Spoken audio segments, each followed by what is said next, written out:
Well, it's risk assessments today. Now, every one of you will more than likely know what they are, but do your staff have to sign them? Here's the deal. You've invested time and money training a member of staff to carry out risk assessments, but because of concerns over personal liability, he or she is refusing to sign them. Where do we go from here then? Well, the Health and Safety Executive says that employers must conduct risk assessments and follow 5 steps to make sure that the conditions are met.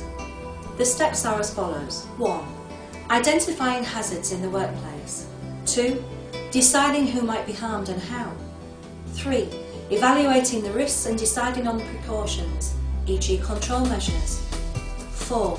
Recording and implementing the findings. 5. Regularly reviewing the risk assessment and updating it if necessary. Whose responsibility is this?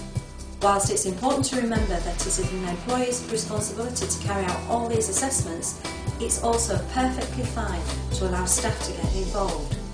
Many companies do this and train staff to carry out the risk assessments, but you have to still have some control, not giving the entire job to a staff member. But what about personal liability? Can a staff member who's been given this task be prosecuted in the case of something going wrong? The sad answer is yes. They cannot hide behind the company or the contract. This may lead to staff refusing to sign the forms. After all, it's a daunting prospect to be prosecuted. So what can you do? Well, reassure your staff and make sure they know the risks involved.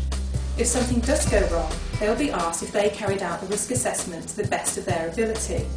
This could come back and bite you on the behind though. So the best advice we can give is to never give a risk assessment to an underqualified member of staff.